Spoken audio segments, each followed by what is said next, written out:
Hello friends. Security analysis and portfolio management के अंदर हमारा टॉपिक चल रहा था इन्वेस्टमेंट सिनेरियो। इन्वेस्टमेंट सिनेरियो में हमने इन्वेस्टमेंट क्या होता है वो पढ़ा था, नीड फॉर इन्वेस्टमेंट पढ़ लिया और कंसेप्ट जो है वो इन्वेस्टमेंट्स के वो पढ़ लिए। और आज हम पढ़ेंगे difference between investment and speculation and investment decision process. चलिए स्टार्ट करते हैं।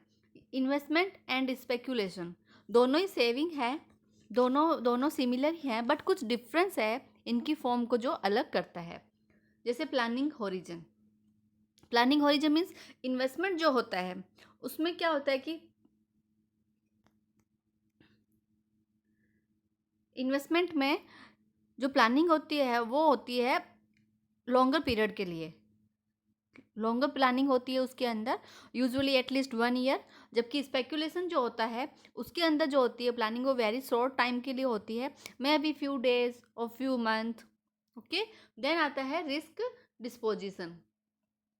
इसमें क्या होता है कि मोड जो इन्वेस्टमेंट होता है उसके अंदर मॉडरेट रिस्क चलती है, मॉडरेट रिस्क होगी तो मॉडरेट ही रिटर्न भी मिलेगा। लेकिन स्पेक्यूलेशन में क्या होता है कि जो स्पेक्यूलेटर होता है उसको हाई रिस्क जो है वो विलिंग कर सकता है, हाई रिस्क पे वो काम करता है। फिर आता है रिटर्न एक्सपेक्टेशन। अब आप देखो, जहाँ अगर मॉडरेट रिस्क है, ज़्यादा रिस्क नहीं ले रहे हैं हम, तो हमको रिटर्न भी उसी हिसाब से मिलता है, मॉडरेट रिस्क पे मॉडरेट रिटर्न ही मिलेगा। लेकिन जो इन्वेस्टर है वो हाई रिस्क लेने के लिए विलिंग है, तो उसको हाई रिटर्न भी मिल सकता है और हाई लॉस भी मिल सकता है, लेकिन रिटर्न मिलेगा तो हाई मिलेगा। फिर आता है बेसिस फॉर डिसीजन।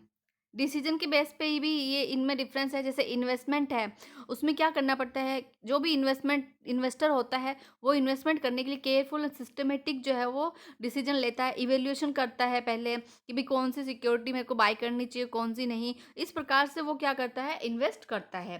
ठीक है। स्पेक्यूलेशन क्या है, एक मार्केट साइकोलॉजी पे चलता है। स्पेक्यूलेशन मार्केट के अकॉर्डिंग चलता है, तो उसके हिसाब से उसका डिसीजन लिए जाते हैं। फिर आते हैं लेवरेज। इन्वेस्टमेंट में क्या होता है कि वो खुद का अपना ओन फंड को यूज करता है, कहीं से बोरो नहीं करता। जो उसके पास में बचत है या जो सेविंग है उसी को वो इन्वेस्ट करता है। लेकिन वो इसमें क्या होता है, स्पेकुलेशन में वो अदर विंग से बोरोइंग जो है वो कर सकता है। तो ये थे difference between investment and speculation में, जिसमें प्लानिंग होरिजन है, रिस्क डिस्पोजिशन है, रिटर्न है और बेसिस फॉर डिसीजन और लेवरेज थे। अब हम पढ़ेंगे इन्वेस्टमेंट डिसीजन प्रोसेस, कि कोई इन्वेस्टमेंट करने जा रहे हैं तो उसका जो डिसीजन का प्रोसेस है वो कैसे करा जाए। तो फर्स्ट है review of investment avenues. First step जो है इन्वेस्टमेंट प्रोसेस का वो ये डिसाइड करना है कि इन्वेस्टमेंट की क्लास कौन सी है। मीन्स क्लासेस मीन्स कि shares, debenture, bonds, real estate, gold है कि बैंक है, म्यूचुअल फंड है, कौन सी क्लास में हम क्या कर रहे हैं, इन्वेस्ट कर रहे हैं। तो फर्स्ट स्टेप ये रहता है कि जो इन्वेस्टमेंट कर रहे हैं वो किस सिक्योरिटी में कर रहे हैं, किस क्लास में हम कर रहे हैं, उसी के ऊपर डिपेंड करता है इन्वेस्टर का कि वो उसको जो है एसेट्स है उसको बैलेंस, गुड बैलेंस मतलब उसको मिलेगा कि नहीं मिलेगा। देन आता है determination of investment objectives and constraints. फिर उसके बाद में सेकंड स्टेप ये आता है कि डिटरमाइन करना इन्वेस्टमेंट्स के ऑब्जेक्टिव्स को, जिसमें जैसे कि ऑब्जेक्टिव जैसे कि क्या रिटर्न होगा इन्वेस्टमेंट्स पे, सेफली होगा कि नहीं होगा, क्या रिटायरमेंट बेनिफिट्स के नीड होंगे, और जो भी हम अगर हाउस परचेज करना है तो उसकी नीड है या नहीं है, उसमें इन्वेस्ट करना चाहिए नहीं करना चाहिए। तो ये सब ऑब्जेक्टिव जो है वो पहले से ही सेट करने चाहिए। और कुछ ऑब्जेक्टिव के साथ में कुछ कंस्ट्रेंट्स भी, जैसे कि सफिशिएंट फंड नहीं होता है किसी के पास में, और फ्लो नहीं होता है इनकम का, इरेगुलर फ्लो होता है इनकम का, रेगुलर फ्लो नहीं होता है, या फिर टैक्स की हाई रेट्स होती हैं। तो इस प्रकार से ऑब्जेक्टिव्स और कंस्ट्रेंट्स को भी डिटरमाइन करना पड़ता है। फिर आता है इन्वेस्टमेंट एनालिसिस।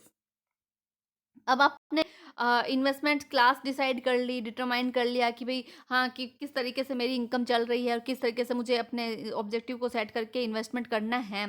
तो उसके बाद में आएगा इन्वेस्टमेंट का एनालिस करना, कि आपका जो आपने ऑब्जेक्टिव सेट किया, इन्वेस्टर्स क्या करेगा, स्टडी करेगा अपनी सिक्योरिटीज़ की कि भाई उसकी सिक्योरिटी का नेचर क्या है, उसकी कौन सी इंडस्ट्री में उसमें इन्वेस्ट किया है, और रेगुलरिटी क्या है, रिटर्न की रेगुलरिटी है कि नहीं है, डिविडेंड है कि नहीं है, अगर कोई चांस बाई चांस कोई लॉस होता है तो उसको कैसे किस तरीके से मैनेज करना है।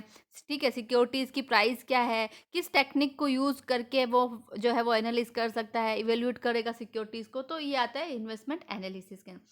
ये कर लिया, उसके बाद में वो करेगा पोर्टफोलियो कंस्ट्रक्शन। पोर्टफोलियो जिसमें क्या करेगा, वो पोर्टफोलियो बनाएगा अपना एक। पोर्टफोलियो कैसे बनाते हैं, जैसे पोर्टफोलियो क्या होता है, नंबर ऑफ सिक्योरिटीज में इन्वेस्टमेंट करते हैं तो वो पोर्टफोलियो होता है। जैसे कि आपने म्यूचुअल फंड भी ले लिया, आपने एफडी भी ले ली, आपने म्यूचुअल फंड में भी 3-4 स्कीम, अलग अलग स्कीम्स के अंदर आपने इन्वेस्ट कर दिया, तो आपका पोर्टफोलियो क्या होता है, मैनेज हो जाता है।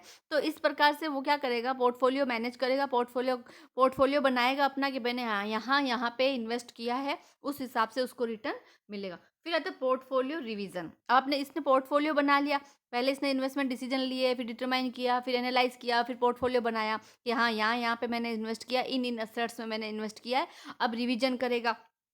इन्वेस्टर्स को रिवीजन तो करना ही चाहिए रेगुलर बेस पे कि मार्केट की कंडीशन क्या चल रही है, सिक्योरिटीज़ की प्राइस हाई है कि लो है, या फिर कोई इंटरेस्ट रेट्स में कोई चेंजेस तो नहीं है, तो ये सब भी उसको रिवीजन करने चाहिए। फिर आता है पोर्टफोलियो परफॉर्मेंस इवेल्युएशन।